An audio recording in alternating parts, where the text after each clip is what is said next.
You're on.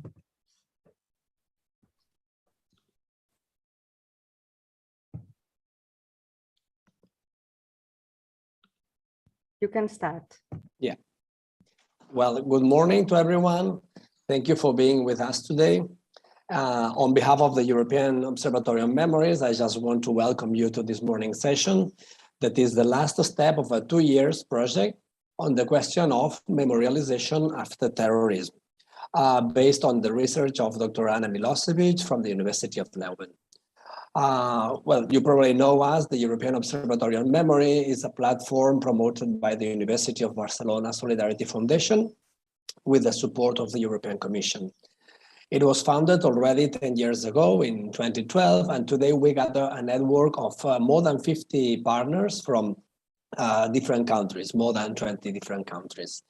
One of our main pillars is working with a transnational perspective that can contribute to acknowledge diversity within Europe, not only the EU, but also beyond the EU member states.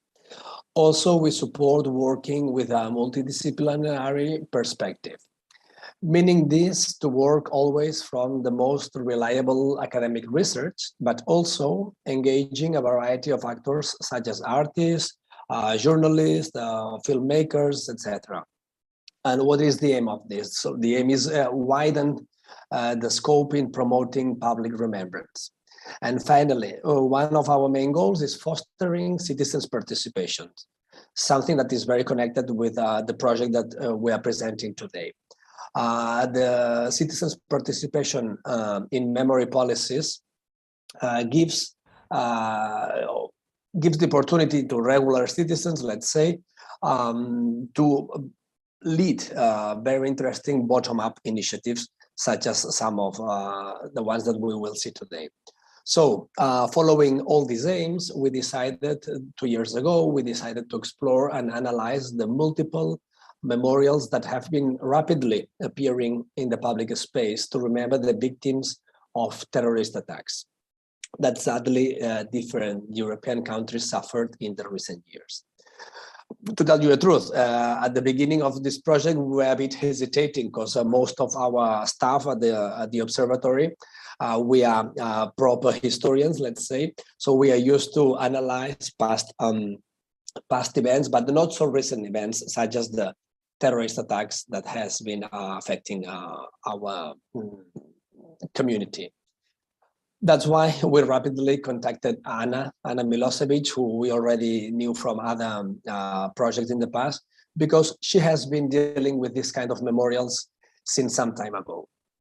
Well, the result you will see has been an online exhibition that you can visit in our website, showing pictures and contextualizing the memorials, both spontaneous or official ones, that appeared in the island of Utoya in Norway, in Paris, in Brussels, and finally in Barcelona. Also, we published a policy brief with recommendations for future memorials of this kind, based on the experiences of these 4 cases that I've just mentioned. From my point of view, it is a very interesting document that suggests to count on the victims and the local community for the making of new memorials in the future. Well, I just want to add our most sincere thanks to Anna Milosevic for her enlightening work. Also to all the speakers that today will contribute to the debate with their experiences. Of course, to all of the EUROM team for their efforts to make this project possible, especially Fernanda and David. And of course, thank you also to our donors and supporters, as it is the case of the European Commission and the Open Society Foundations. Well, that's all from my part. So Anna, the floor is yours. Thanks, Oriol. Also on my behalf, welcome to this session. I'm very enthusiastic to present the results of this, as Oriol said, 2 years research that was initially supposed to be 1 year, but since we're in the middle of the pandemic, it kind of prolonged into 2 years with, I think, quite interesting developments, not only the terms in which pandemic has influenced memorialization processes, But also, for instance, at the time when I was doing field work in Norway, a new terrorist attack happened that also gave us additional input for this policy brief, because I was there and I was a live participant of something that was unfolding in that particular moment. So as Oriol said, yes, 2 years of work on this project and another 6 years of my own personal scientific interest in memorials after terrorism. All this experience has brought us today to bring some kind of, to attempt to give some kind of recommendations on how to make memorialization more efficacious. So what does this mean? This means that we had this kind of broad objective with this project, which was to attempt to take a bird's eye view, bird's eye perspective on memorialization after terrorism. And we wanted to compare a number of different cases that of terrorist attacks that unfolded over last 10 years to understand what kind of memorialization strategies are there. So in what ways the local communities, local authorities, national authorities, and even the European Union approach memorialization. So what kind of memorialization strategies they implement, they create and implement. We also wanted to know what were the challenges involved, because every memorialization process, every memorialization strategy has its own challenges. What we understood early on, that there was this gap between what were the proclaimed objectives with memorialization, these objectives that were assigned to it, and there was also a difference in the ways that memorialization has been received on the ground. So what I mean by this, that for instance, you have certain monuments that are part of the state-led efforts, for instance, in preventing radicalization, but we do not actually know like how efficacious they are. So we have no tools to measure them. And besides this gap between the intended and produced results of memorialization, there was also something that we noticed, and that was the difference in how the objectives are assigned to memorialization. In other words, on the one hand side, we have state-led memorialization efforts that project certain objectives to memorialization. And on the other hand side, we have victims, survivors, victims organizations that also have similar, but also very quite different objectives when it comes to memorialization, because victims and survivors, as we understood through our research, they have their own specific memorial needs. So what we were asking with this policy brief is what actually makes memorialization strategy efficacious and for whom? So across 4 cases, we tried to answer some of these questions. We went on the field. I spoke to a number of victims and survivors of attacks in Norway, in France, in Belgium, and in Spain. And we formulated some of the recommendations, as you will see, or as you have read in the policy brief. So I would like to walk you through these, let's say, main key points of the policy brief. And first of all, I want to say that every case has its own specificities, but we have identified some of the common challenges in Oslo, Paris, Brussels, and Barcelona that have emerged during this research. And also in the policy brief, as you will see, there are some examples of the good and also the bad practices when it comes to memorialization. So the first point, let's say, recommendation that we listed in the policy brief is the one of pursuing time-sensitive memorialization strategies. So what this practically means? This means that societal personal paths to recovery and coping with the consequences of terrorism travel on different timelines. And what we mean by this is that we have seen that there is a difference in between the society memorial-led efforts in memorialization and also state-led efforts at memorialization. There is a difference between these ad hoc memorials and the permanent memorials that are usually created after the first year or on the anniversary of the first anniversary of the terrorist attacks. What we have also seen is that sometimes, as we know, spontaneous memorials emerge in the immediate aftermath of terrorist attacks, but sometimes their untimely removal from the public space can, for instance, hinder the societal elaboration of trauma that happens quite publicly. So one-off monuments, the one that are made to be like the permanent tokens of remembrance and acknowledgement of the event and the victims, they very much differ from their spontaneous counterparts in many ways. But most importantly, in our own view, they are seen, these permanent memorials are seen as being quite static and not reflective of the emotional impact that the trauma had on society in the immediate aftermath. So there were some attempts, for instance, in Brussels at trying to bridge that kind of gap and including the messages, for instance, from spontaneous memorials into a permanent memorial, but those kind of plans were abandoned early on. Instead of that, there was another memorial that was made in memory of the victims that was placed in a different kind of location, differently from the places where spontaneous memorials occupied public space in the immediate aftermath.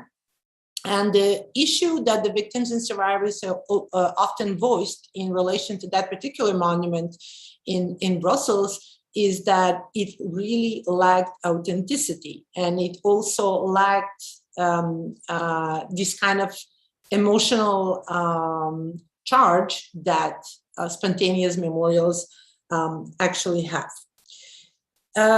Second recommendation, and I can go on with different kind of examples. The second kind of recommendation that we put in the policy brief relates to memorialization that is mindful of victims' memorial needs. I can maybe in the discussion talk more about what I identified from my research as memorial needs of the victims, but in this part of the discussion, I would like to just point out that symbolic recognition of victims appears to be more effective when the ownership of one's own personal experiences and trauma suffered is maintained.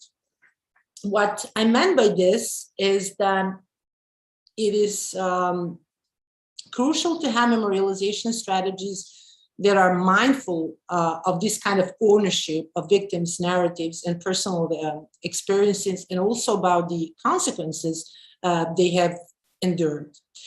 And what actually happens on the ground, as we have seen in a number of cases, that this is often not the case, because the victims and survivors, they are often not the part of the official memory work. Instead of being part of the consultation process about the monument and about the commemoration, how they believe it is fit, they're often presented, their role is often narrowed down to one of bearing witness. The third recommendation relates to the enhancing citizen participation in the memorialization efforts, because we have seen that aside from spontaneous memorials that happen in the immediate aftermath, we have permanent memorials that are usually used every year for the commemoration. But in the meantime, during the whole year, these places of atrocity where the terrorist attacks, for instance, happened, they have been used as places of memory. Because, for instance, if you go to Barcelona and if you walk the Rambla, you will see that some of the people will still leave the flower or a teddy bear or some kind of object in memory of the people who have lost their lives at that specific point. What is also important is to try to work on bringing the commemoration to enhancing the number of people who participate in commemorations. Because what we have noticed over the years that with the passing of time, people are less and less attending these kind of commemorations. And sometimes the issue is not just the passing of time. Sometimes the issue is also in trying to inform the public about the event that is memorialized. For instance, in France, in 2020, when there was the first French National Day in remembrance of the victims of terrorism, and the Spanish king was there present, a lot of people were practically behind the fence barriers, and they were not able to participate in the event, or they were not even aware of what is going on. I co-authored a paper with Jérôme Took, I don't know if he's online, on that particular topic, where we compared actually the relevance of the EU Day of Remembrance and the French Day of Remembrance. And we were both present that day, so we could see exactly what was the societal reaction to that first National Day for the victims of terrorism in France. We're not actually informed about the event. What is also important to understand is that when monuments lack authenticity, when they are not created at the places where the terrorist attack happened, where the victims lost their lives, or they do not have the visibility in the public space, that also creates tensions. That also creates tensions within the community of victims and survivors. So it is not, the problem is not only in monuments' inability to communicate, but also in, there is an importance of, it is very important to smartly choose the location for the monument. And finally, let's say in the fourth recommendation, we talk about the ways of reconciling the private and public dimension of remembers. What we mean by this is that memorization strategies are used by a different number of actors who initiate and guide the process. So as I said, there are these state-led efforts at memorialization, such as, for instance, commemoration days or creation of a specific museum that will kind of transmit the narrative about the events that had happened. But on the other hand, victims and survivors, they also use these places of memory, the places where the terrorist attacks happened, to remember and deal with their own endured consequences and with their own experiences. So in terms of memorial needs of victims and survivors, it is quite important to understand that the impact that these places have for them. So in many cases, the victims and survivors, they have voiced that these kind of places of memory may have therapeutic purpose for them, which is something quite different than actually a public event that is, for instance, a commemoration with that is led by the state officials. For instance, in Utoya, victims and survivors and family members of the persons who lost their lives, they made their own memorial in remembrance of that day, where 77 people lost their lives. So this is one of the examples that we identified as an example of good practice, where the victims and survivors and their family members take the ownership of the memorialization process, it make of it something that actually works for them, that addresses their memorial needs. So this is very briefly the 4 points of the policy brief, and I will stop here. And I'm very curious to have feedback from the other discussants and also from the audience on what they believe to be the efficacious ways of creating and implementing memorialization strategies. So I'll stop here, Oriol. And David, to you. Thank you, Anna, for summarizing the recommendations of our policy brief. And I think it's time to start the roundtable. So David, go ahead. Okay, thanks, Oriol. Thanks, Anna, for this interesting presentation of the results of your policy brief. In my case, I will present the next roundtable where we are going to be discussing some of these topics pointed from the presentation of the policy brief that the researcher Anna Milosevic has executed within the frame of this project. So we have to say that the job has been done, but there are plenty of job to be done from now on, because it's like a topic still new on the research area. But for this specific roundtable, we would like to go deeper into some of these points that Dr. Anna Milosevic has already pointed. So we have like this background that we are going to present on 4 main questions that comes from the 4 keynotes from the policy brief by Anna Milosevic, such as what is the perfect timing to finally close a memorialization process after terrorist attacks? Are these memorials to the victims of terrorist attacks linked to a narrative that connects easily with the citizenship around them? Bearing in mind that citizenship is going to be like the main users of this monumentalization or memorialization. Are the victims' needs properly taken into account within this process of memorialization?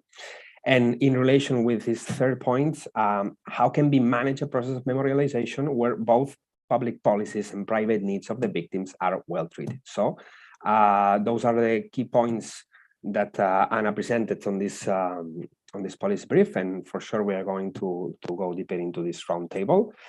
In this roundtable, we have like quite an heterogeneous representation of those stakeholders, of those agents involved in this process of memorialization after terrorist attacks, such as victims associations, such as public policy representatives, or even architectural designers involved in the design of this monument. So I will proceed to briefly introduce them.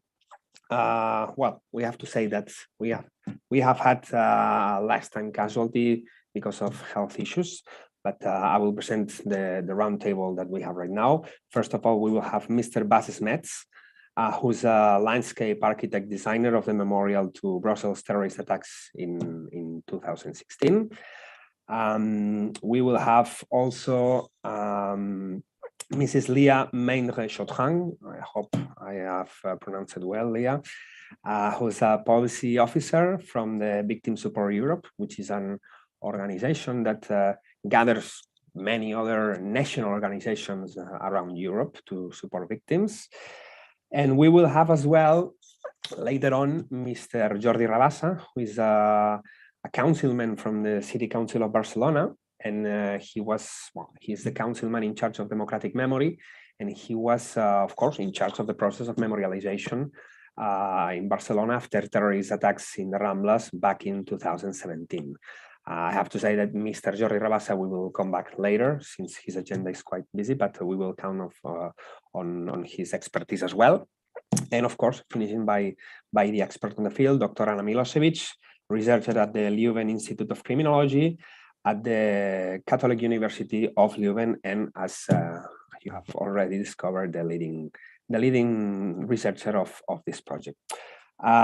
So we have like more or less 15 minutes for speaker, in a way that you can present whatever you think is proper in this first time of the roundtable. And after that, we will have plenty of time to an open discussion or to get some questions from the audience. I have to say as well that this event, besides this Zoom platform that we are gathering, can be also followed by our YouTube channel from the European Observatory of Memories. So within the organization, we will gather any question from the audience that will come within your speeches. If any of the speakers will also point any question to one of your colleagues, you can also use as well our intern chat in Zoom, so we can also pose the question later. So that was enough from my side. And I would then like to give the floor first to Bas Smets. Okay, thank you. Thank you so much, David and Anna. Okay, Bas, the floor is yours. Maybe how does one design a memorial? I'm a landscape architect. I have my office in Brussels, and mostly we design public spaces and large parks, maybe infrastructural landscapes. But it was never the idea to design memorials. I think it's important. It came up as almost by accident, or maybe by a new need to find a new way of giving place to grief within the landscape. I think that it's important to know that I'm not an architect, I'm a landscape architect. And the fact that we have been working on 3 memorials these last years, with always this kind of maybe a kind of hope that within the landscape a good place can be found to find a way of dealing with grief, with commemoration, with maybe contemplation. So I think that that's a first important element. Whereas before, memorials, if you remember, memorials from the world wars were always this kind of sculptural or architectural elements. So I have been involved, as has been said, with the Brussels 2203, so the attacks in 2016 memorial in the forest, the Sonian forest. I've been involved for a couple of years now with the memorial for the Utøya attacks of 22nd of July. And recently we have been asked to make a series of memorials for the victims of the COVID crisis. We have built one of these in Kortrijk in Belgium, but we are planning to build one in Brussels, one in Wallonia, and a couple more in Flanders as a family of, we call them monuments, for the victims of the COVID crisis. I wanted to share with you today the process of this first memorial that I have designed in Brussels. Let's see if I can share my screen. If all goes well, you should see my screen. And it's also interesting to note here that this came to light in discussions. This was not a planned thing, but it came to life in discussions, and I want to narrate this because I think that's really important, that it's really about individual engagement more than a kind of top-down planned process. And how this came about, I was contacted by Céline Frémaux, who was then the Minister of Ecology in Brussels, and she told me she had been contacted by a friend of a victim of the attacks in Brussels, who wanted to plant a tree in her favorite park. The victim was a foreigner, so the grave was not in Belgium, and she wanted a tree in her favorite park to commemorate that victim. And the minister then told her, let's plant 32 trees for the 32 victims, maybe not in a park, but rather in a forest, maybe not in the center of Brussels, but maybe just outside of it.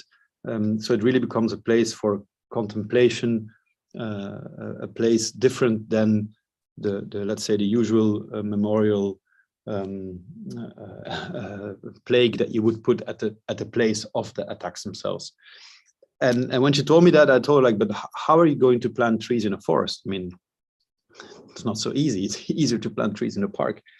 And so a bit by accident, she said, like, oh, well, I don't know. And it's like, okay, I'll let me help you. And she's like, yeah, fine. And so we we set about his journey, and I remember this was in November 2016, so only 6 months after the attacks. I would walk in the morning through the forest looking for the right place to add trees to the existing forest. And I didn't want to cut any existing trees, of course, so I was looking for a clearing, looking for a place naturally that could allow to add these 32 trees. And in that process, which is very short, because this was decided November 10th, and the memorial was opened for the 1-year commemoration, so March 22nd, very fast process in which we did meet the victims group, which was a very important moment as well, because suddenly to be confronted with people that had lived the attacks, that had lost family members, dear members, I was so impressed with their courage to be part of this victim group, and I remember that they were telling me, like, we want a place for us, we don't want, and here I'm addressing some of the points that Anna brought up.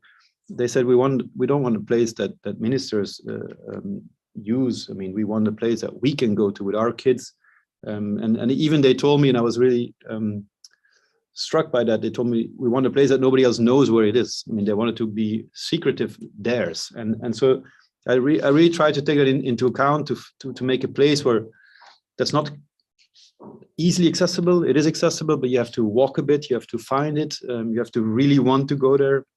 And so I think these discussions with the victim group were really essential in trying to respond to their needs and to make something that becomes theirs, rather than something that they have to adopt. So it was really catered to what I thought would be their needs. So we found this, and it took me a while to find the right spot, but I find a clearing on a higher elevation in between two little gullies that come up or make this little pond in a series of ponds. And I was quite interested by the fact that it was a natural clearing once, lying on a higher point, and that you had to cross this little pond, symbolically going to the other side.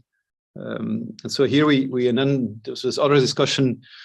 My commission was to plant 32 trees, but I didn't think that was enough. I mean, planting trees in a forest, it's a nice gesture, but how could we make it more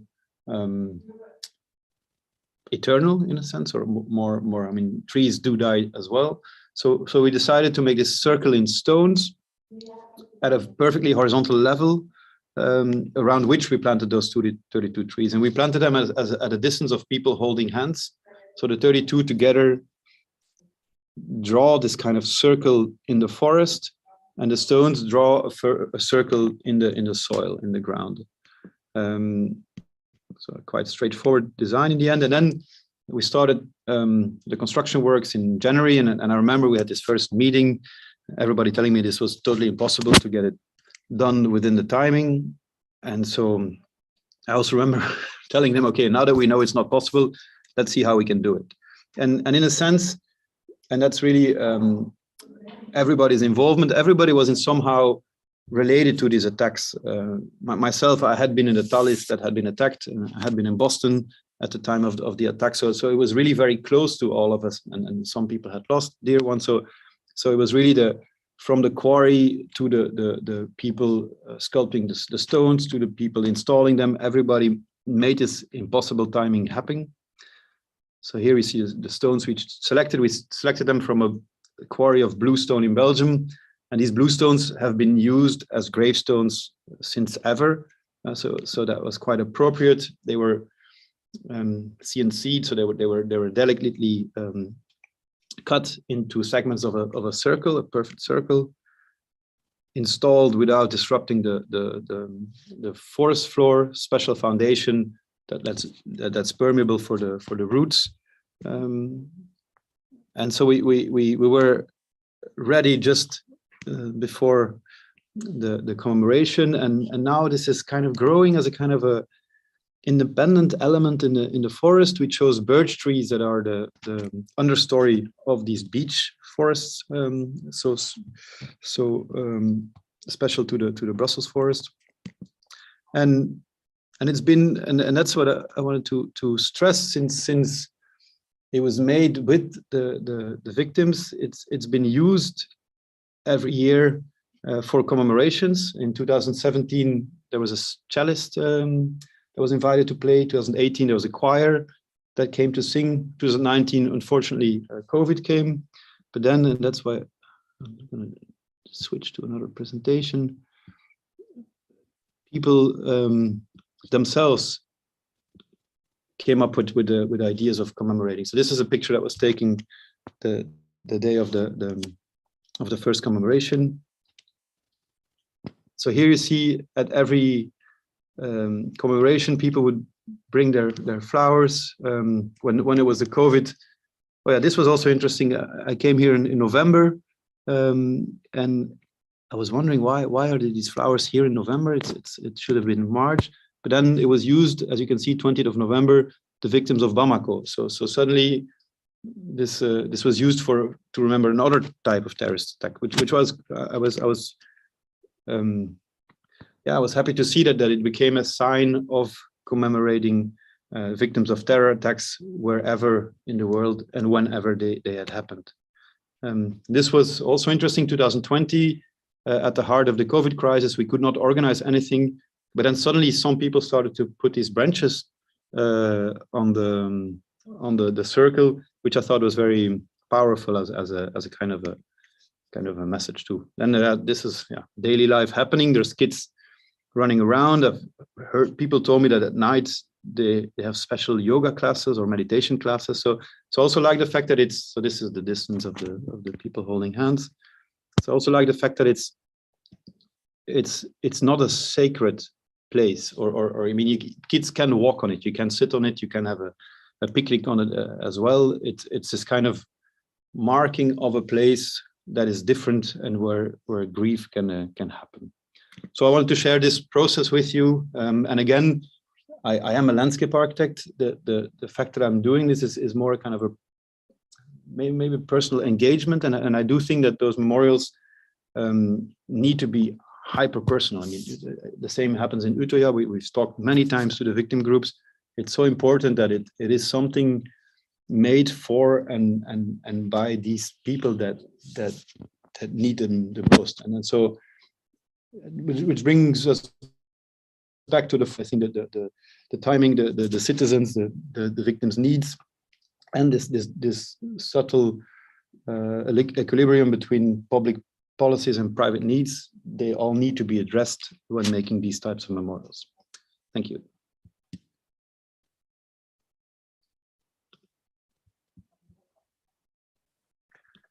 Okay, thank you, Bas, for your interesting intervention, and thank you for sharing with us your expertise as a landscape architect.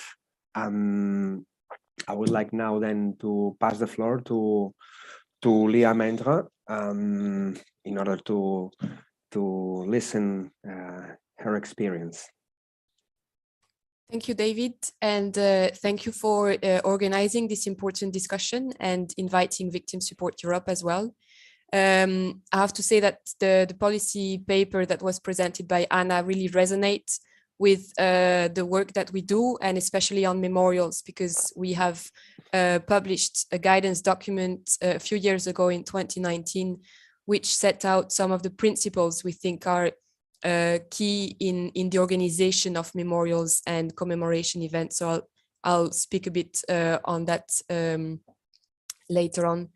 For those who don't know Victim Support Europe, we are the European umbrella organization of victim support services. We represent more than 65 victim support services in Europe and around the world, which directly support and give information to around 2 million victims per year. So as Victim Support Europe, we are based in Brussels, in Belgium, and our main work is around policy work and advocacy. So we work to advance the rights and services of all victims of crime in Europe and abroad. while we are this generic organization, so we are advocating for all victims of crime, we've been also involved in the development of policy recommendation on specifically victims of terrorism since 2015, after the terrorist attack in Paris in November 2015. In that context, we've been approached by our French member, France Victimes, to help them connect victims and families, and especially foreign victims, with support organization in their own countries. So to ensure that these people who have been affected by the attacks were able to have support and information in their own countries. We've been also quite active and involved in the adoption of the Combating Terrorism Directive that was adopted in 2017. We pushed for amendments and the inclusion of different articles related to the needs and the rights of victims of terrorism. And we also published, we worked with the Libe committee at the European Parliament, and we published a study report on the needs of victims of terrorism as well. So I'll see my colleagues who are here can also share the links in the chat. And more recently, we just concluded an EU project we run for the European Commission, the EU CVT, the European Center of Expertise for Victims of Terrorism. It was a pilot project of 2 years run by a consortium of organizations led by Victim Support Europe. And during these 2 years, we developed several reports, a EU handbook on the rights of victims of terrorism, so 26 national handbooks. We conducted training in the 26 member states, and we also created this online hub of expertise and exchange for practitioners and experts in the field. So really our work is based on the needs of victims of crime, which can be divided in 5 broad categories. So you have the needs of respect and recognition, the needs for information and support, the needs to access justice, the needs for protection and compensation. And specifically for victims of terrorism, one of the primary needs is that of recognition. And as the concept of recognition is quite broad, it can be perceived and expressed in really different ways. And one of them is commemoration. Commemoration is important on both levels, on the personal level for the direct and indirect victims, and on the societal level, as community will also feel overwhelmed by grief, powerless in the face of this violence of a terrorist attack. So as at VSC, we've been working with different experts around the world within our informal group of experts called InVictim. And we have developed this idea of circle of impact. So this means that the whole society is impacted by a terrorist attack. There are many different actors involved in this attack. So of course, the victims, the people that are on the site of the attack are the primary actors involved. But then we look a bit not so much closer, and we see the families and the loved one, the colleagues of the people impacted are also a part of this circle of impact. And then the first responders are also part of the circle of impact, and then the broader circle will be the whole society and the community itself. So it's important to keep all of these actors and stakeholders in mind when we speak about commemoration and memorial events, because they all need to be included in a way or another. So what we saw and tried to analyze in our paper that was published a few years ago was around the different functions of memorial event, of commemoration. So of course, the main ones are around recognition and remembering. it's important that and we saw it with the presentation of Bas just before, that it's important that we recognize those affected by the terrorist attack, the consequences they faced, but it's also important to remember what happened and show that the event and the victims are still remembered. We saw that the commemoration can also be an integral part of the healing process for victims, their relatives, the families, and really anyone affected by the terrorist attack. And we come back to the circles of impact here. Memorial events can also be very important for victims to meet other victims. To be together, to meet new people, to meet maybe first responders that had helped them during or after the attack. So it's really some of this commemoration event can really become a unique opportunity to meet other victims, ask them questions, thank some people, and really come together and have this also more private environment for the victims, the families, and the survivors.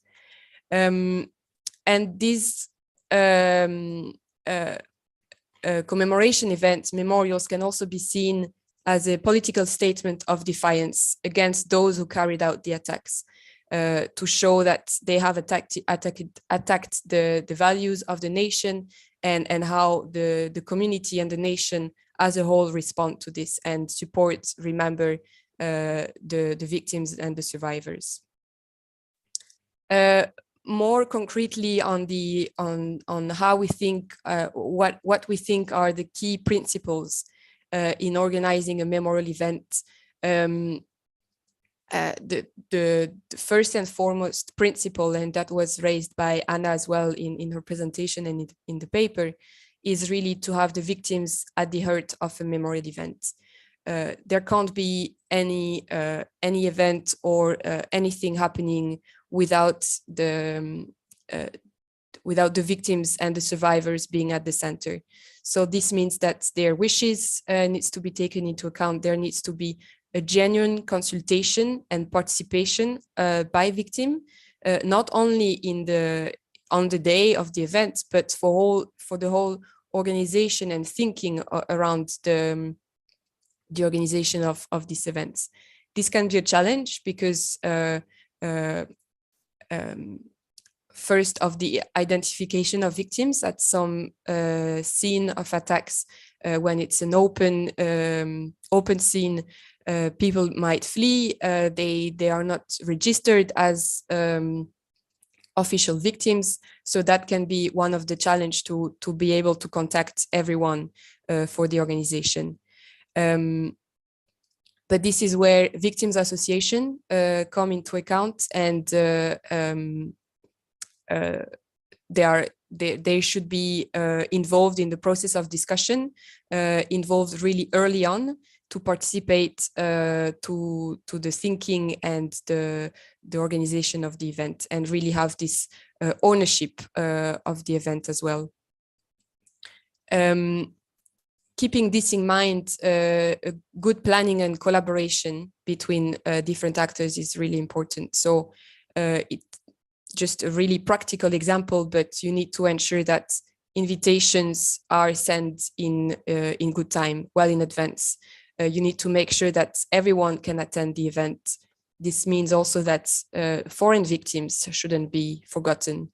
In many of the recent attacks in Europe, we've seen that there were many foreign victims, people that are on holidays or on a business travel, for example, and that are then not living in the country where the memorial event will take place. So they need to be informed about the event, and they also, the government also needs to take up his role and cover the cost of travel, and ensure that everyone is aware of what is happening and when. Maybe just on the program and the content, what we saw as the important element to keep in mind when organizing such event is, again, the victim at the center. So it means that there should be enough space for victims to express themselves, victims and survivors, their families, the victim association, the politicians, because they will be there. They shouldn't take this event as a political rally for them. The event is about the victims, the survivors, and not about politics. So it's important also to think about if it's an event organized with places to sit. It's important to think where should all these people sit. And you don't want the politicians and the VIPs to be seated on the first row and the victim to be seated at the back. There should be seats that are reserved for victims, survivors, and family. Then different rituals we saw in the image of Bas Smets as well, about there can be music, there can be poetry that is said, maybe some poems read, flowers laying down, lighting candles, showing photograph, or saying out loud the names, calling out the names of the victims. I'm just looking at the time. Maybe one really important point that is also important to raise is about the presence of support for the victims, the families, the survivor, before, during, and after the event. So this means that prior to the event, during the preparation phase, victims and survivors, family needs to understand the expectation of the event. They need to be able to meet with support workers and understand the potential emotional impact that this event can have. During the event, it means that there should also be professional support, visible and approachable during the event. Also, maybe think of a more private location where people can meet and speak to each other, have this peer support as well. And then after the event, to have this availability of psychosocial workers, psychologists, able to respond to the specific needs of the victims, their relative, and the family. And I think on this one, additional important point, and then I'll stop here, is around the media. Bas in his presentation mentioned that this location in the Forêt de Soignes in Brussels is more or less unknown, private, only for the victims. In some other commemoration or memorial places, and more often at the first anniversary of the event, the media will be there, and there will be media coverage. So on one hand, you want the media to cover this kind of events because you want the community, the whole society to know about this event. But at the same time, you need to ensure that the media is briefed, that they should be aware of what they can cover, who they can take in pictures, what can they, with whom they can speak, with whom they can't speak, and the victims and the families, the survivors also need to be aware of the presence of the media. And if they do not speak, if they do not wish to speak with them, there it should also be quite clear, some clear instructions as well. So I'm happy to answer any questions or discuss any other points. Thank you.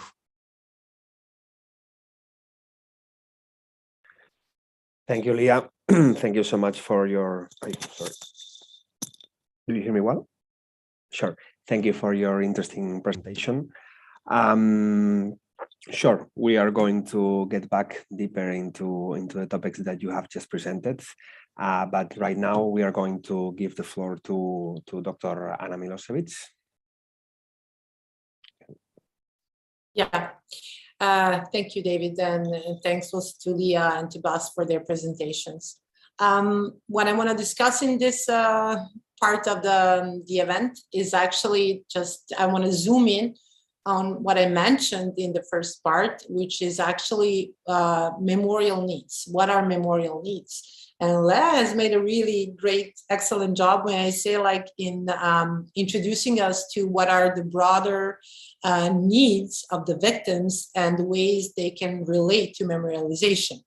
And what I did just recently for the European Commission within the Radicalization Awareness Network, I engaged in a series of consultations with victims and victims associations to go a bit further, more in depth into understanding what are the memorial needs. So what are the needs of the victims in relation to memorialization? So I came up with 6 points, six broad needs that I identified that I wish to discuss with you in this part of the session. So the first need is actually the need to make sense of their experiences. So this is something that the victims and victims associations have voiced all across the European Union. And they were actually saying that every victim's experience and the personal path to recovery is completely different. The way also they deal with the consequences of trauma. And memorialization actually has this kind of dual kind of potential. It has potential also to support the personal healing and dealing with the trauma, but also sometimes can set up the victims back in their process to healing. And usually the organization of the first commemoration, the first commemorative event after a tragedy, it can have this kind of potential of setting back the victims in their path to recovery, because for most of the victims, this is the first time they're actually going back to the place of crime, the place of their own suffering. This need also to make sense of their experiences, it can also be seen in the ways that the victims narrate their own stories. For instance, many of the victims write books, write memoirs. They are using the written word actually to narrate their experiences and have this kind of transformative effect, making sense of what happened to them and making it also public for the other people to understand what are the real consequences of these cultures of violence, what are the real consequences of terrorism. It's unfortunate that Philippe Vansteenkiste is not here today, and I say hi to him, like if he's watching us. But he said something very, very important during this consultation. He said that what actually for the victims means not to be forgotten. And he said, like, not forgotten means to be seen, which means the victims are getting recognition for their experience. And such recognition restores a sense of self. So this leads me to the second need that I identified, what victims need in terms of memorialization. They also use memorialization as a way of getting empathy. And this kind of empathy they wish to receive, they want to receive, is something also that Leah mentioned earlier, is this safe space they have before, during, and after commemoration, for instance.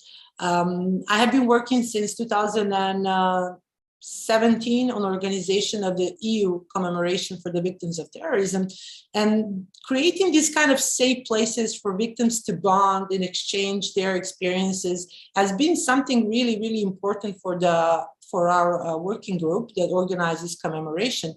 Because we have seen that over time, victims actually prefer to have that kind of safe place where they can interact with other victims and where they can exchange their own experiences. And building this kind of meaningful connections with other people, with other victims from other countries, from other terrorist attacks, it's really, really important for the victims. The third need that I identified is actually the need that some of the victims have, the need to testify, to be seen, and to be heard. This particularly reflects in the use of testimonies, because some of the victims organizations, they know this well, that the victims, they want to take charge of the process of memorialization, and they want the experiences to be shared with the broader public, not only among the community that is bound by victimhood. They also want that society hears their story, they want to be seen, and they want to be heard. So sometimes these kind of testimonies, they are used in, let's say, state-led efforts or also European-led efforts at preventing and countering violent extremism. So for instance, in certain commemorations, we see that victims want to testify about what had happened to them, and they want to share their personal story as a sign of positive resilience, as a sign of healing. For instance, last year in the EU commemoration, the victims of terrorism, there was one victim from Flanders, from Belgium, who was telling her personal story about losing her son during the Brussels attacks. And this kind of testimony had really had these strong elements of sending example of this kind of positive resilience, an example actually that can be also supportive of prevention of future cultures of violence. The third, let's say, need that the victims have in relation to memorialization is the need to be respected. And this need to be respected actually translates in a number of ways. And I'm just gonna use the example that Bas had with his memorial, which is, by the way, perceived by the victims as an important place, as an important therapeutic outlet, and always used as a positive example of how memorials should be. The victims can use this kind of space in particular way that is beneficial for them, as Bas said. So what actually means the need to be respected? I'm going to bring another example that is contrary to the Bas positive example of memorialization practices. And this example is actually the official memorial that is made in memory of the victims of the Brussels attacks, that is made in the European Court. And practically the experience that the victims and victims association have with that monument is not as positive as the monument that Bas made, because they feel completely alienated from the process of making the monument. They were not involved in the consultations about the aesthetics of the memorial, about the location of the memorial. So they cannot identify with such memorial. So in a certain way, that kind of memorial was rejected by the victims, by the survivors, by the family members. And practically in terms of uses of those places of memory, of that memorial, I think that we cannot talk about actual use of the memorial. So for some of the victims that I interviewed in this process, that memorial is actually an insult. It is perceived as an insult because the victims are not included in that kind of process. But this need to be respected is also manifesting in different kind of ways.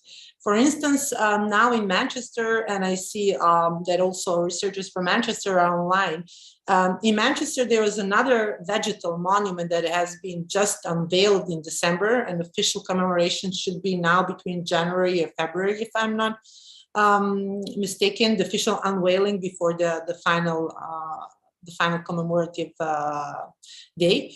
So for instance, in Manchester, what happened, there were immediately in the first 2 weeks of the existence of this vegetal memorial, there were a number of attempts at vandalizing memorial.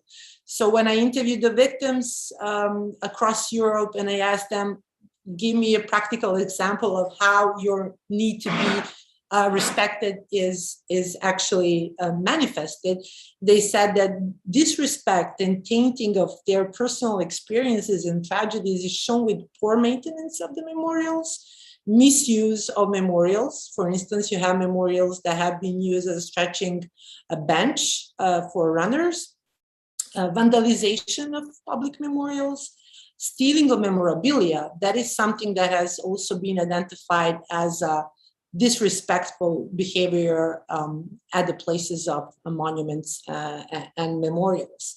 But above all, it is the lack of inclusion that is actually going against their need to be respected.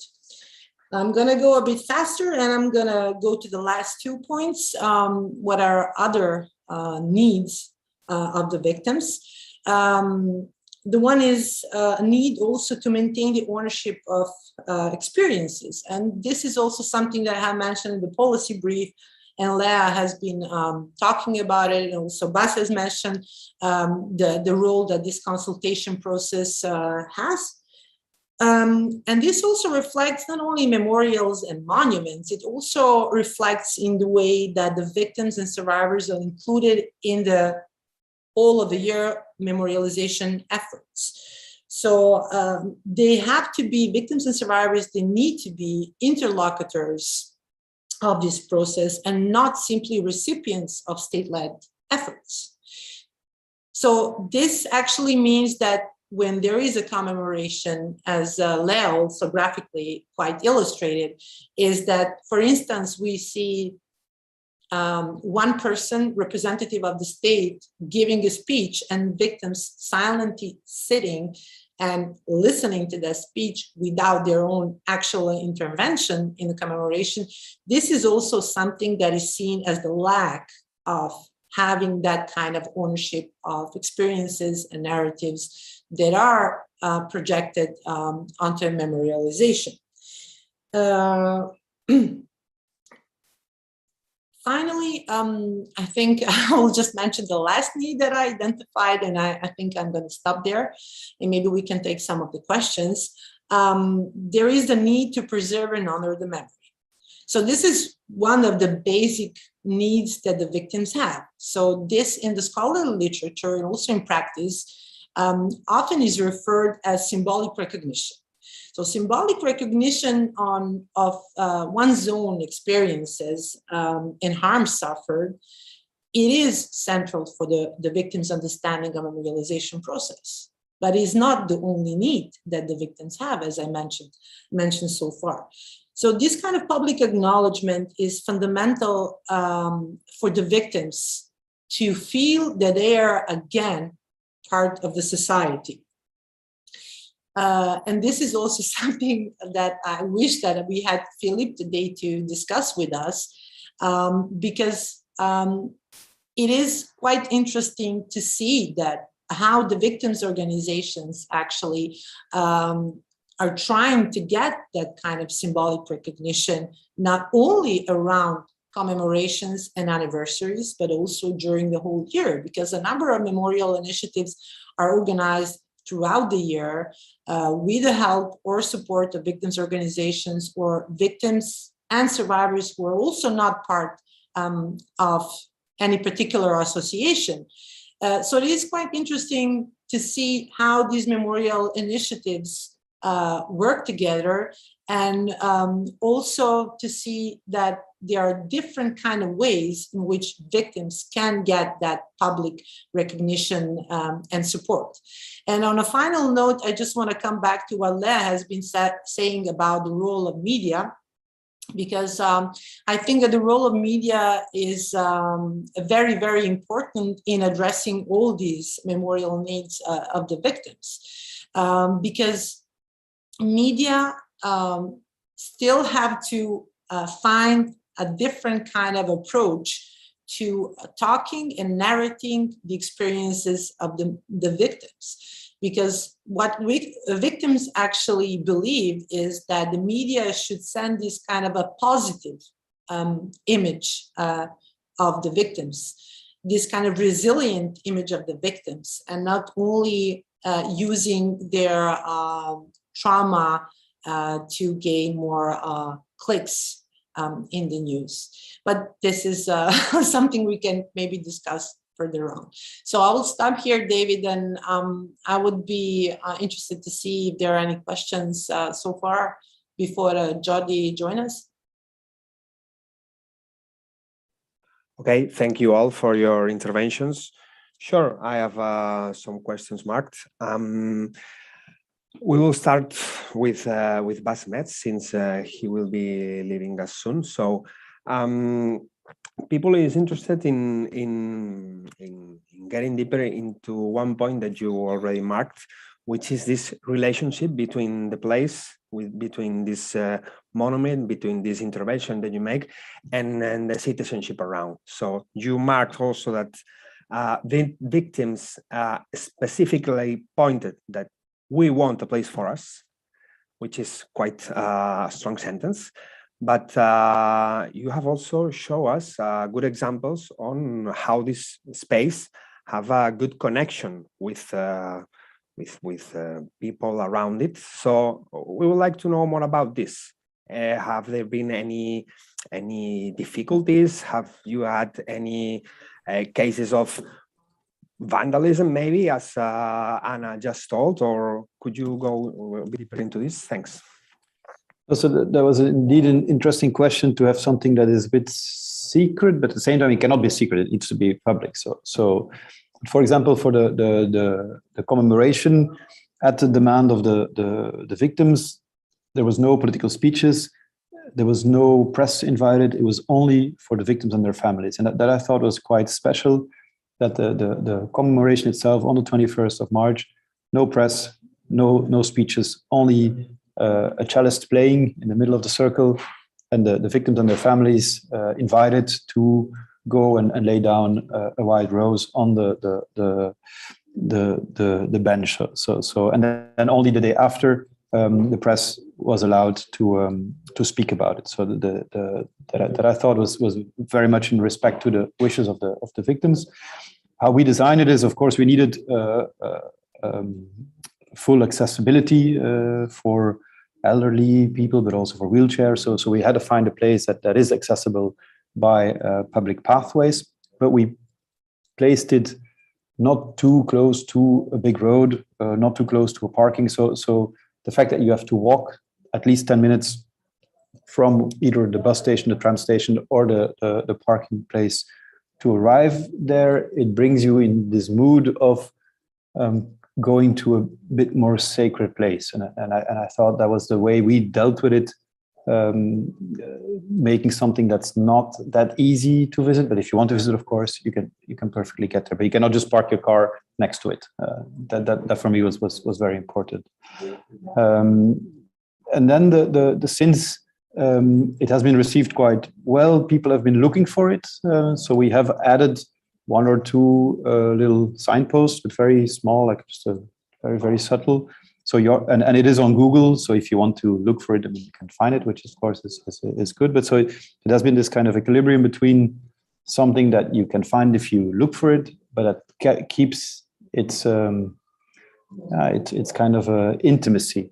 That's what I would call it. So you can go there on your own and spend a moment there.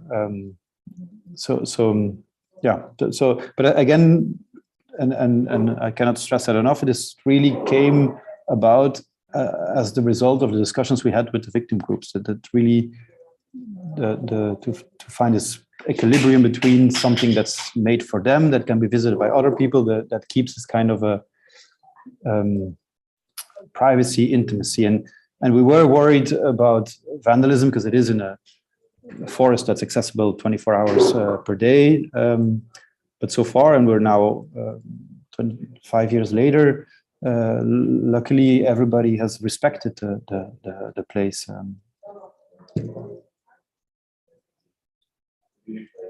Good, thanks, Bas, for your answer. And of course, we would like to thank you for being here with us and for sharing your expertise as a landscape architect specializing in monument or memorials. So thank you on behalf of the EUROM and on behalf of the whole team of this project. Thank you so much, and thank you so much for organizing this. I think it's really important to have this discussion going on and to make this new type of memorials, because people are in need of them. So I was very happy to contribute. Thank you, Bas. Bye-bye. Okay, so I think there's a question from the audience here written at the chat. Are you able to read it, Leah, or do you want me to read it for you? Because it's a question for Leah Meindre.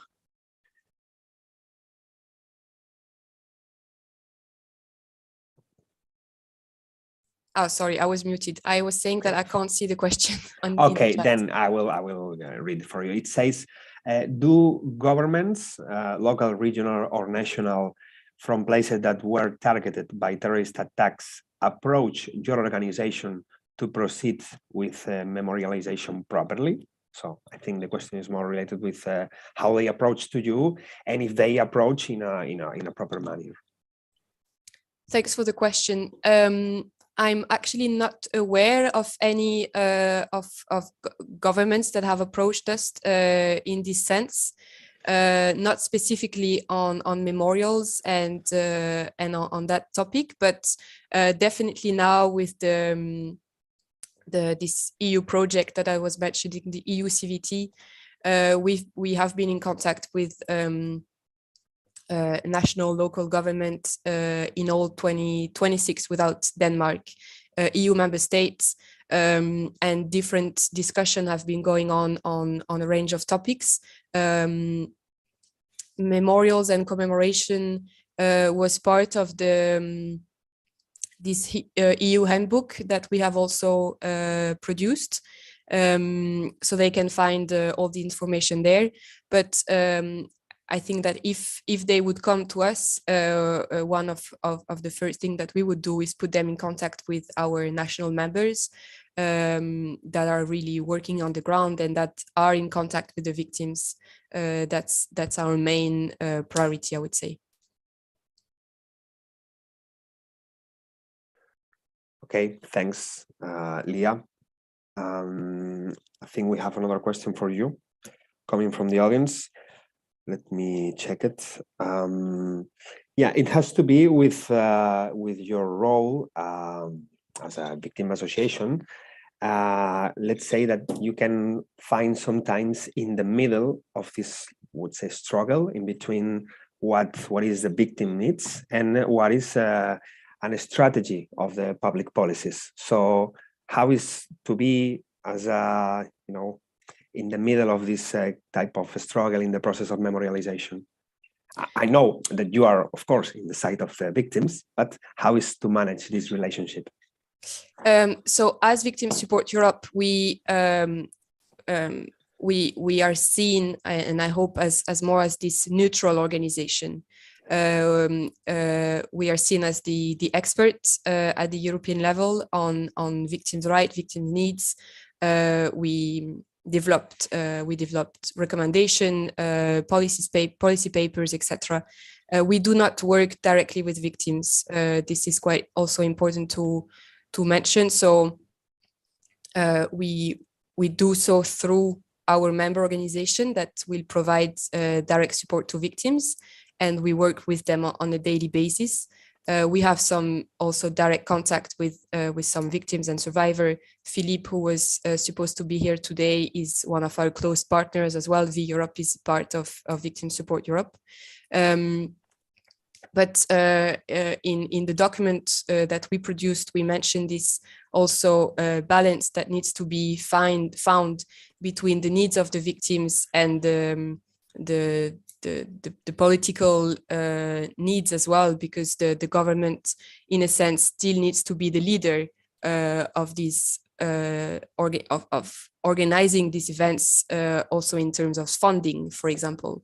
I think that's quite an important element also to mention, that it shouldn't be on the shoulders of the victim association or the survivors themselves to fund any of these. That's on the shoulders of the victims, of the government, sorry.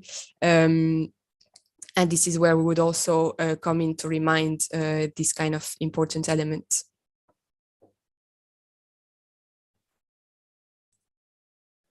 Okay, thanks, Leah. I have also a question for Dr. Milosevic right now.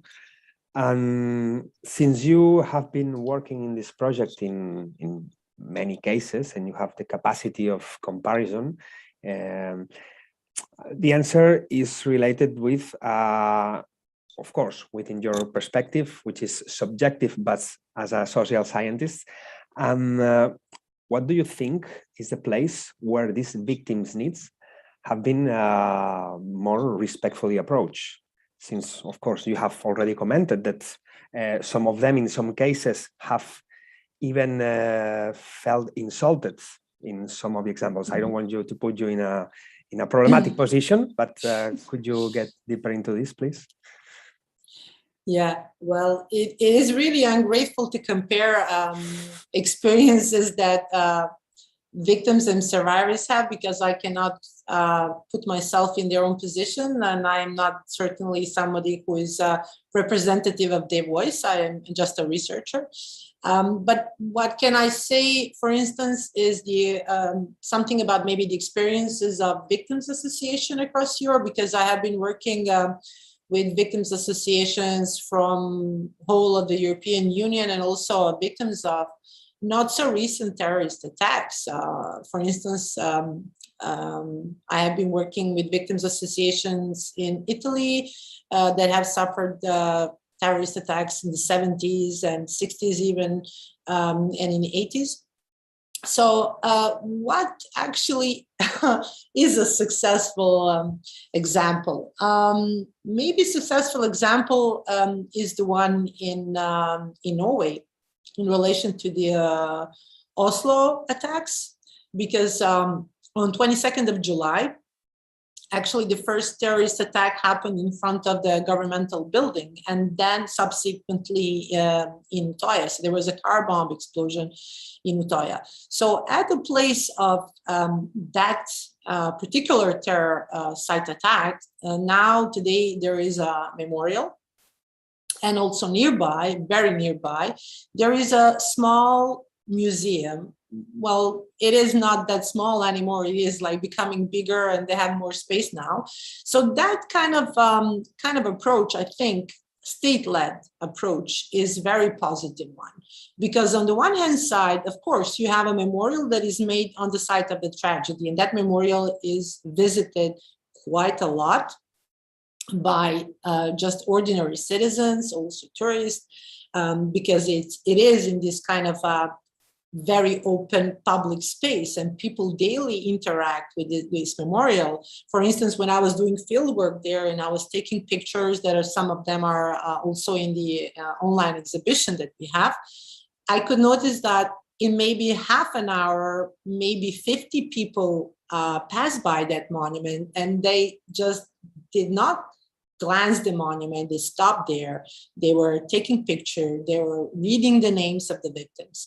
And I think this is also showing that the way that this terrorist attack not only resonated with the society, with the population, but also it is a positive example of how the victims are remembered, because victims and victims association, they often voice this need to be respected, also in terms of seeing the names of the people who have died on a monument.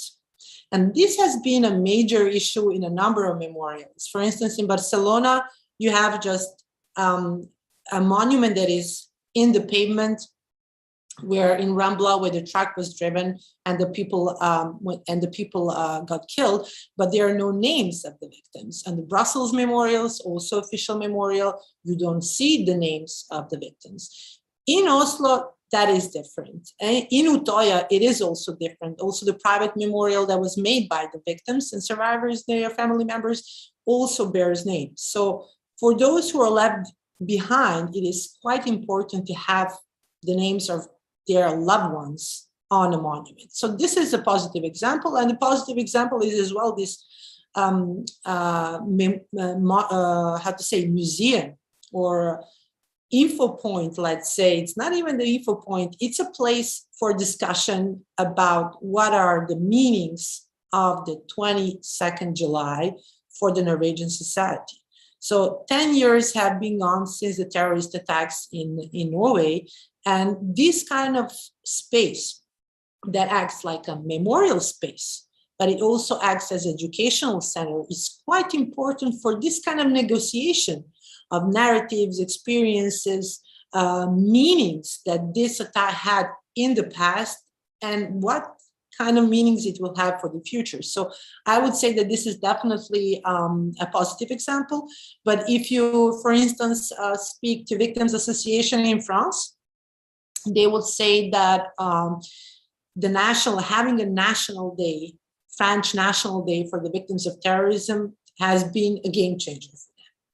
It has been something very, very important, because when this day was elevated to the status of a national holiday, so everything stops, nothing is open on that day. It's just a day for commemoration of the victims of past terrorist attacks, all sorts of terrorist attacks. So there is this sense of getting recognition that is more than just symbolic recognition for the victims and victims associations, because every little city, every school, everybody has the opportunity to use remembrance in order to raise awareness on the victims of terrorism that day. So for some victims association, for instance, that day is quite important because they get to send the victims willing to speak, for instance, because not every victim is willing to speak.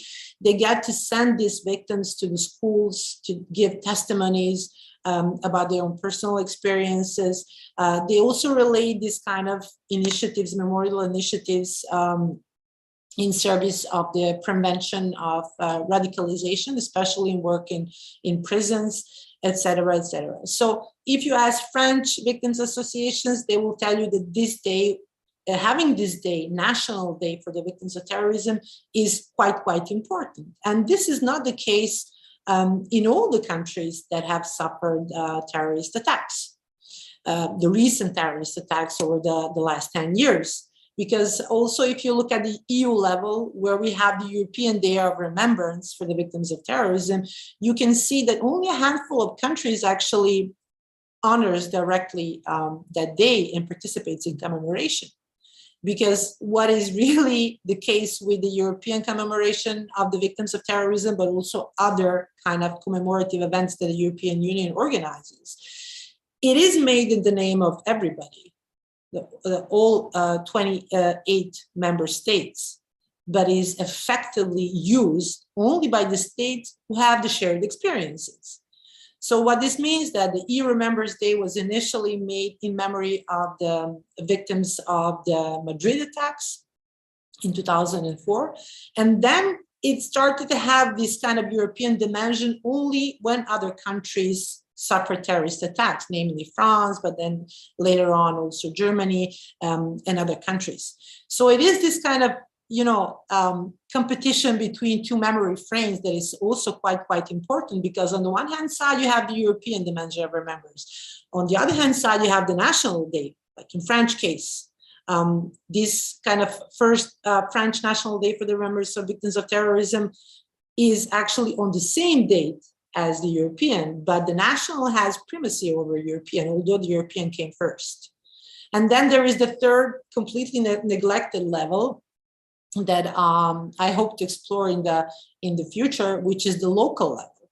So what actually happens in the local level with the neighborhoods that were directly affected by terrorism, they also can bring these kind of positive examples of how memorialization should be used, because the neighborhoods where the terrorist attacks happened are also victims of terrorism.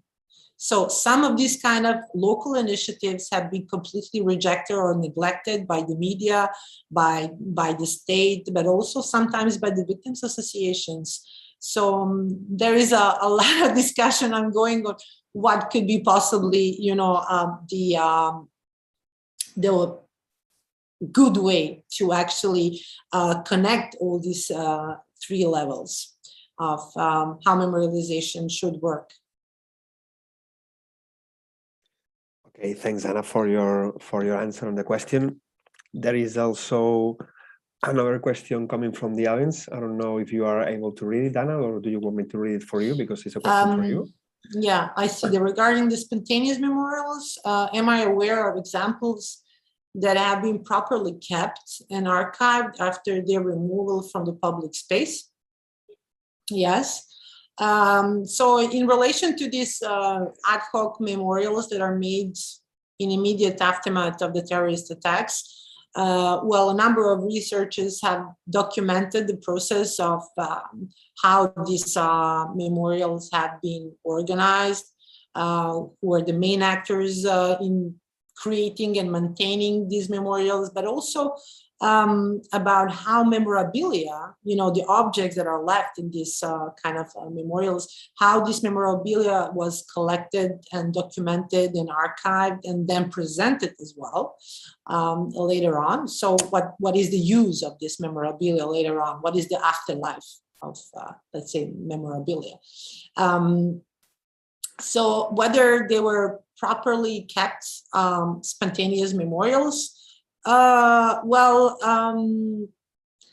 I would not know like how to say like whether they were like maintained. Yes, they were, of course, security concerns at the places of spontaneous memorials, because you have to think that this happens in the immediate aftermath. So there is still the pursuit or the perpetrators, there is security alert going on. So of course there are security concerns, and the police and the law enforcement is usually involved in this public mass gathering, which is also a spontaneous memorialization.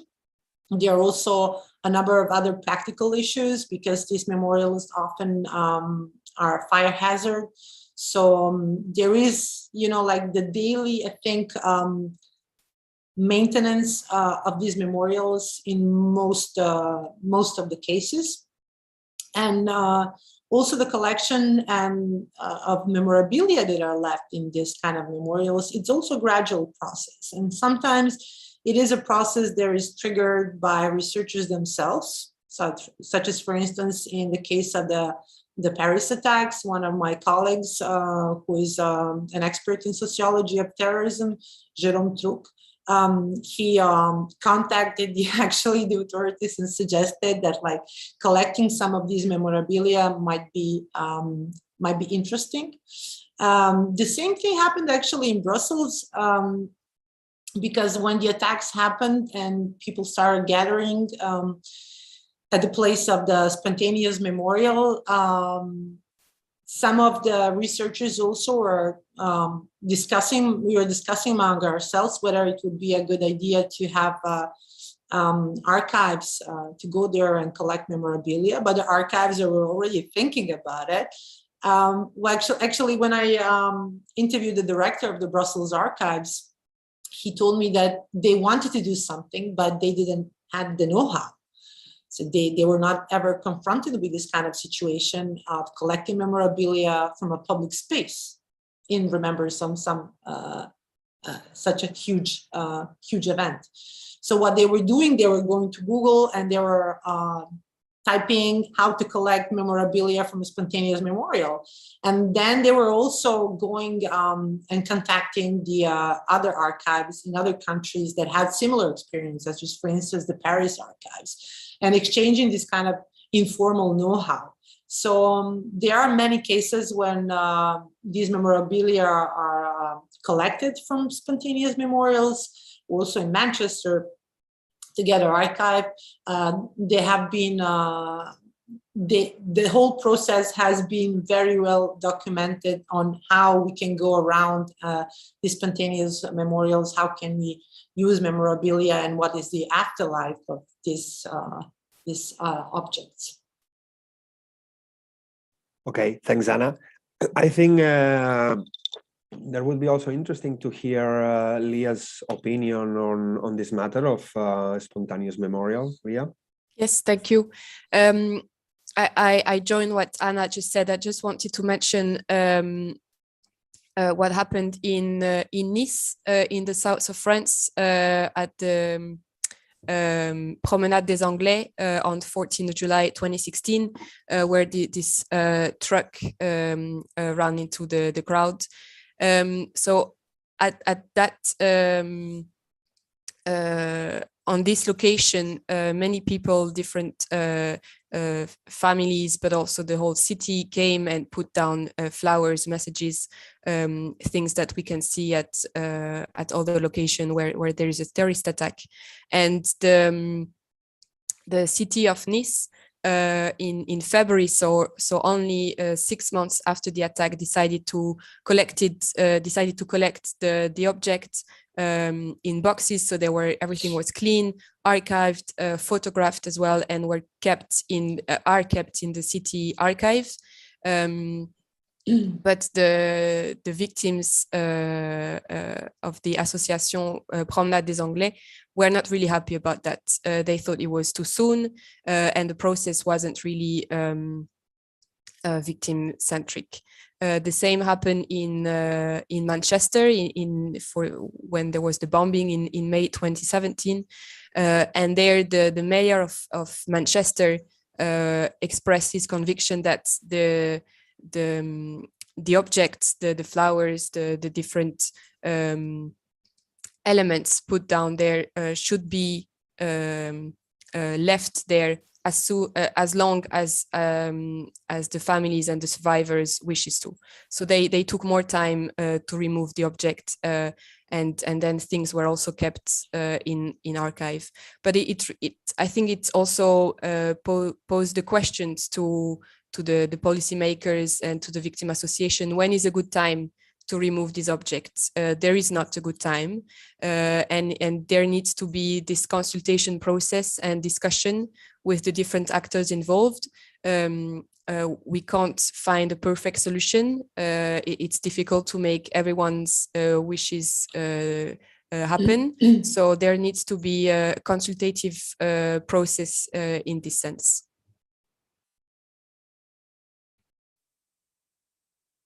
Okay, thanks, Leah. We have one of the persons within the event, Costas, that wanted to pose a question. Costas? Yes, thank you, David, and hi, Anna. I'm an extremely interesting event. Thank you very much for organizing that. So my question is to Anna, and I think also to Leah as well. And I was struck by the title of your online exhibition, When Time Stood Still. And I was really interested in this kind of notion of time and how time passes for victims and victims groups. And you mentioned in your recommendations that the response needs to be time sensitive. I'm just wondering if you can expand a little bit more on how exactly kind of when it comes to memorial needs, how do we think about time? What do we think, 5 years on, 10 years, 15, 20 years, 50 years on? How do we perceive and kind of design policies or practices that respond to the changes of the needs of the victims and the memorial needs of victims over a longer period of time rather than on the first kind of few years? Any thoughts that you have on this? Thank you. Yeah, well, thank you, Costas, for the question. Well, time, it is very important, like in relation to what are the general needs of the victims, and then in particular the memorial needs of the victims. So if we think broadly in terms of like time and needs of the victims, of course, we have the immediate aftermath of the terrorist event. So the needs of the victims are physical, emotional support, psychological support, access to medical services, the sense of security, etc., etc. If we think about the long-term consequences of terrorist attacks and the needs of the victims, it is then when the memorial needs come into play. Because in the immediate aftermath of the events, victims have different kind of needs. They do not have particular memorial needs because it is a lived experience. It is happening now. It is part of their own. They live in that timeline.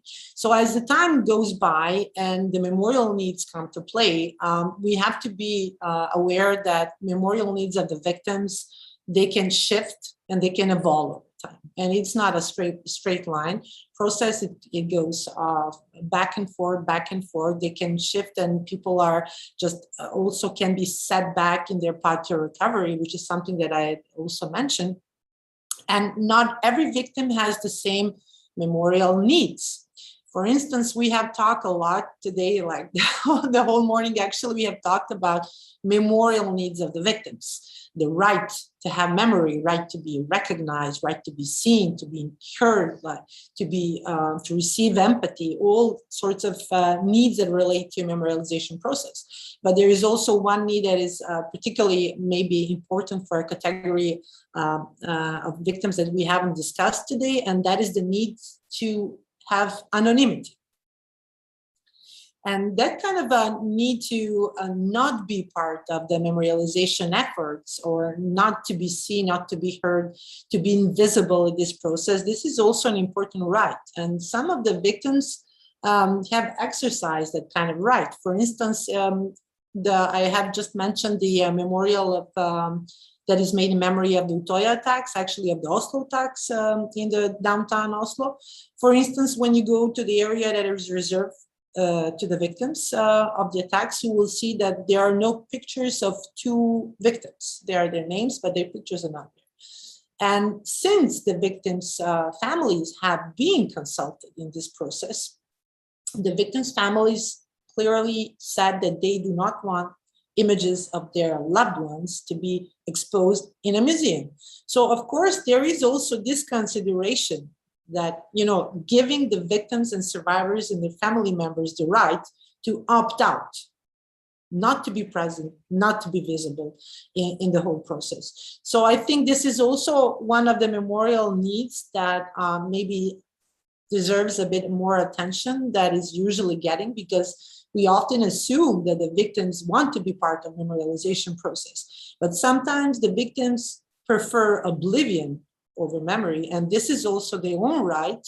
And this is something that memory actors, organizers of the commemoration or memorials have to take seriously into account.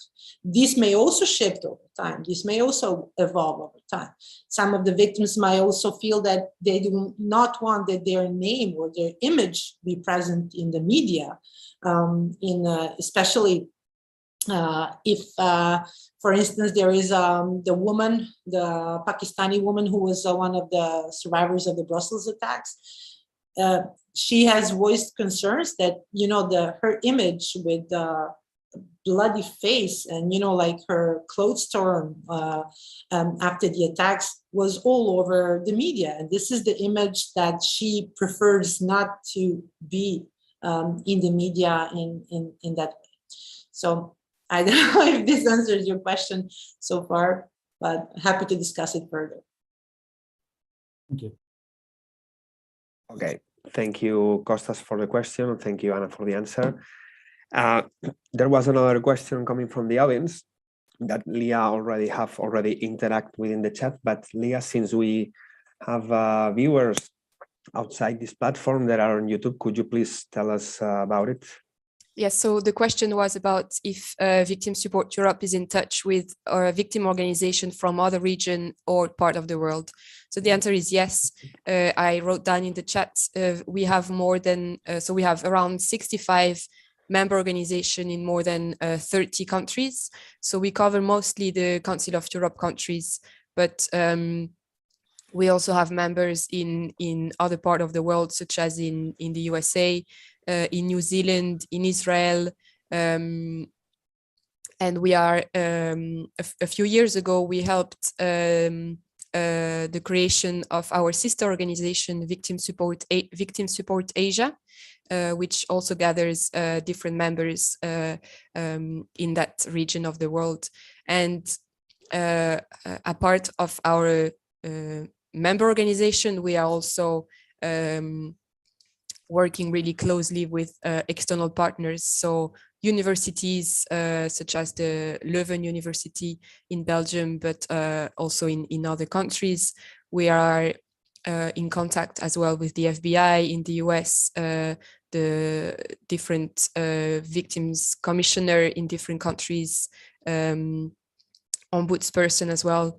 So we have a lot of contacts in a lot of different countries. Okay, thank you, Leah. There's another question I'm picking up from the audience for Anna in this case. Since you are an expert in public memory policies in the European context, they're asking us if there is any kind of specific recommendations from a European side, centrally organized, or how is the relationship between the European Commission and the state members in what regards this memorialization processes of terrorist attacks, if there are any? Well, yeah, of course there is.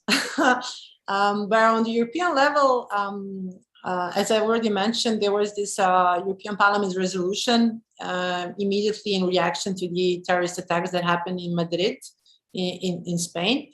So this kind of resolution gave, let's say, the legal starting point for introducing this kind of the whole European Day of Remembrance for the victims of terrorism.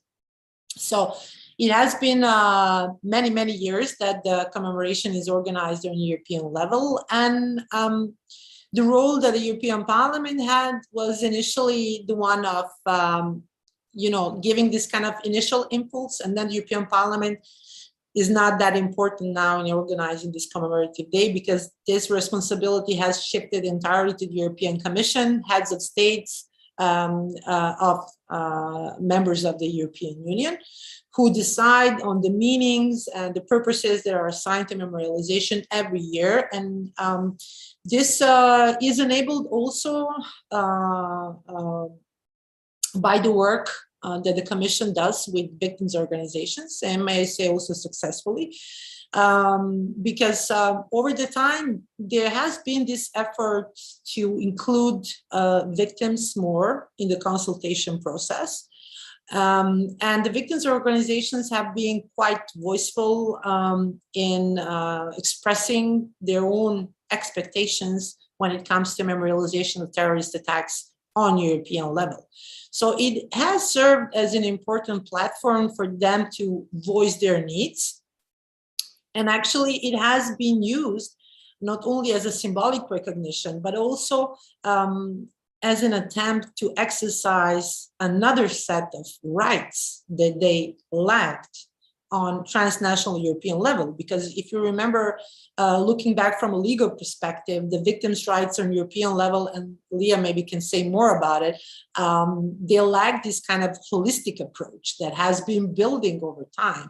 So the victims were also, and Victims Association were using this kind of symbolic recognition as a way to amplify their own voices and exercise their own rights, demand their own rights, and this kind of transnational European approach to the victims' rights. So of course there is this kind of European dimension of remembrance, but as I said before, it remains solely European by its name, because it is not exercised or practiced or commemorated in all member states equally, just the member states that had this kind of experience. But if you think even Italy or other countries in Europe that have had experience with terrorism even in the 70s and the 80s, they are not really that active in organizing the EU Day or promoting the EU Day of Remembrance, which is, I think, quite unfortunate. Okay, thanks, Anna, for this intervention as well. We have to say that we have already with us Mr. Jordi Rabassa, councilman from the City Council of Barcelona, and I will briefly introduce him. He's the councilman in charge of democratic memory in the City Council of Barcelona, and he's going to talk us about more or less how this process of memorialization of the terrorist attack in the Ramblas in 2017 was taken. And of course, it's quite an interesting approach, since we have already spoke from the victim side, from the research side, so we have the side of the public policies on it. So, Jordi, thank you for joining us. The floor is yours. Okay, thank you. Do you see me well and do you hear? Perfect. Okay. So the first, thank you for this invitation, and I'll go direct to what I want to tell you. On August 17, 2017, I was a technical advisor of Ciutadella. That's the district when the terrorist attack took place. I was walking on Ramblas 10 minutes before the attack. As a councillor at the district where it took place, I was directly involved in the whole municipal process of monitoring the attack. And I was too part of the municipal team who received psychological care as a result of the impact. I think that this is important to talk about because we often don't talk about that, and all the people who were involved in all the works for that attack, we received too psychological care for months. Ramblas is the place where more common in the city of Barcelona. It's a very touristic place, but it's also a place very loved by the people of Barcelona.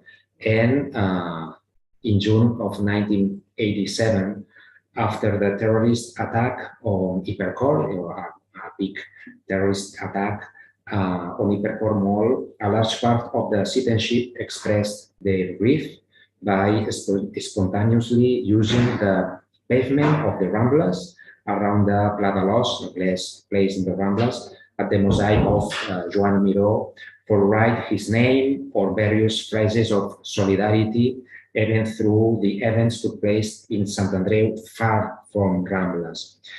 50 years later, citizens used the same place, transformed into a spontaneous and ephemeral community memorial. The people write in Ramblas, use the trees, bring a lot of objects, different objects to the Ramblas, and to a lot of candles. So the municipal politic was to maintain all that spontaneous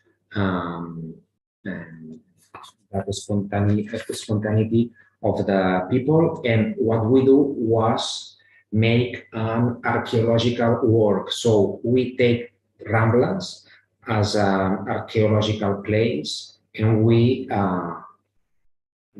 with an archaeological method, we make a plan of all the Ramblas, and we put into that plan everything that was put by citizens in Ramblas: candles, toys, phrases, etc. There were some that were objects, and other that were right in the pavement.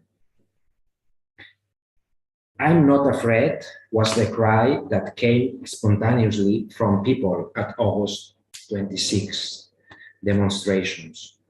We worked on this motto with victims and relatives, and we realized it did not actually respond to our emotional situation. We really were afraid. So that "I'm not afraid" was not a good motto, we think. We searched into the messages found in the spontaneous memorials, and we finally chose Barcelona, city of peace. What we made was with the museum, with the archive of the city, we make archaeological work. We take all the memorials and we decide one that involves all the emotional situation. All the documents left on Las Ramblas during the days following the attack have been carefully gathered, listed, and archived. The Municipal Archive of Barcelona participated, together with other municipal services and technicians, in the recovery of the elements, objects, and documents that citizens deposit on Ramblas as a sign of condolence. On Monday, August 28 in the evening, the attacks were the 17th, so in 28, the technicians of the archive gathered the written testimonies placed by citizens in memory of the victims, and at each offering points, more than 131, that the City History Museum had previously identified and numbered as on a district layout. Objects, writings, and testimonies were protected in boxes, duly labeled and identified with the respective collection point so as not to lose the context of each offering. The objects and documents were classified differently in order to make their conservation possible. The chosen site to start municipal intervention was the point located above the Joan Miró mosaic in Pla d'Alós, where the largest offerings were concentrated. Once emptied, all material from the rest of sites identified up to Canaletas Fontaine in the north continued to be collected in an orderly manner, and at the beginning of Ramblas, a reminder point was kept to gather testimonies of citizens who had not yet been able to pay their respects. This site was also gently be collected in order to turn Ramblas back to their daily life. It was something that, as the relatives too, we can maintain the condolence, but not forever. We need that the Ramblas return to have their life, their quotidian life, their daily life. Among gathered documentation, letters, posters, photographs, postcards, cardboards, a wide variety of written media, different languages, and from people of all ages are found. So some of the samples are even personally addressed and signed. 22 boxes of documents of different formats were gathered in total, which have been provisionally deposited at the Contemporary Municipal Archive, where it is planned to start the archival treatment of cleaning and conservation. So we clean it and we conserve all the thousands of objects, documents, etc. We have a website where we can see all the objects, absolutely all the objects. There is a digital archive of the condolence, and then there is too a condolence book.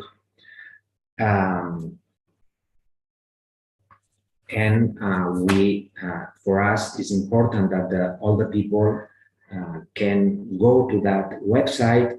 They can see all the messages. We have to say that there were two offensive and racism objects and messages and text, and we also archive all of them. Then we make work with the relative of the victims to choose about in all of the thousands of documents, to choose a phrase, to choose a motto who represent them too. And they decide, we all in a common work decide Barcelona, City of Peace. And we also decide that the memorial don't have to be, the memorial must have to be a memorial who that allow the daily life in Ramblas. So the memorial don't have to be an object that make very visible the attack. So it has to be something visible, but it has to allow the walking for Ramblas. So we decide a little piece, a piece in different languages, and the motto is just Barcelona, City of Peace, without the names of the deaths, and only with that message, Barcelona, City of Peace. And you can walk over the memorial, because it's something that is put in the ground in the same level that all the ground of Ramblas. This is that's our memorial, and we make a little ceremony without speeches, only with music and with flowers every 17th of August. Okay, thank you, Jordi, for this interesting intervention on the experience of the memorialization of terrorist attack in Barcelona back in 2017. We really appreciate you being here. I'm quite sure before we leave, since we are already on time, since I see Anna quite focused on taking notes, she will probably pose any comments to Jordi Rabassa before we leave. Anna, am I right? Yeah, absolutely. But I have questions always on everything Please, for everybody. Please be short. Be short. Yeah, it's a lunchtime. I know. I understand. Okay, so I have only maybe one question for Jordi. Like, first of all, thank you for taking the time to participate in today's discussion. Very glad to have you today here with us. And my question is actually more about this censorship that you mentioned about the racist messages. I've noticed that also in cases of other terrorist attacks, when people leave messages in the immediate aftermath of the attacks, we see that there is grief, there is pain, there is this kind of mourning that is expressed through messages, prayers, peace, as you mentioned, but there are also these expressions of anger, as you said, also quite racist. In Brussels, for instance, people were writing with chalk messages on the buildings and saying things about immigrants, about Muslims, about Islam in general, that were really full of anger and hatred, and also calling for this kind of like aggressive response to what were the terrorist attacks in Europe. So can you tell us maybe something more about this censorship kind of process? Like, in what ways, what was your approach in creating this kind of documentation of what were all emotions that were expressed in spontaneous memorial? So can we talk about censorship, or can we talk about, can you tell us more about your experience with that kind of messages? Thanks. Thanks. The racist expressions were very few. The people, the citizens of Barcelona took the places and took the streets as an expression of condolence, and also with absolutely communion with all communities. So one of the things more interesting that were after the attack was how the Muslims, how the Christians, how the Protestants, we were all together. And the expressions in the street were expressions of community, but it's true that there were some text messages racist. So we treated like objects, like objects that we have to achieve, and those objects are too in the municipal archives, but they are not in the website, because in the website, when there are attacks like that, we think that we don't have to achieve it in the website. They are in the archives, but they are not public, because we have a compromise, of course, with a diverse city, a city that's open, a city where everywhere talk and think and have the relation that that he wants. But those documents, those texts, those postcards, they are not in the website, but you can see them if you go to the municipal archive. But it were really very few, because there were, I don't have the numbers now, but if we said that there are 20,000 documents, and maybe there are more, we have all documented, and well, like an archaeological site, you know. Thank you. Okay, thanks, Jordi. Okay, well, so since we are quite already on time, I would like to ask maybe Anna or Leah if you have any final remarks before closing the session. I think just maybe one final word is, and we mentioned it already quite a lot, but is to listen to the victims, their families, the survivors, and the victim association. For us is the crucial point to remember. Thank you, Leah, very much. Well, if Anna has nothing else to add, then it's my job here to close the session. We would like from the European Observatory members to thank all the persons involved in this event, especially Anna Milosevic, as well for all the great job that she has done during all this 2 years project. Thank you, of course, Mr. Jordi Rabassa for attending the event and for having for sharing your experience in the memory policies in Barcelona with us. And thank you, Leah Meindre, for being also here, sharing your expertise from the Victims Association. I would like also to expand my thanks to the Open Society Foundations, which has been a co-founder on this project, and we have been getting their support during the whole process. So it's quite fair to say, and we are really grateful. And that should be it. Thank you all for coming here. And yeah, personally speaking, it's been a pleasure to be here and to sharing knowledge with all of you. So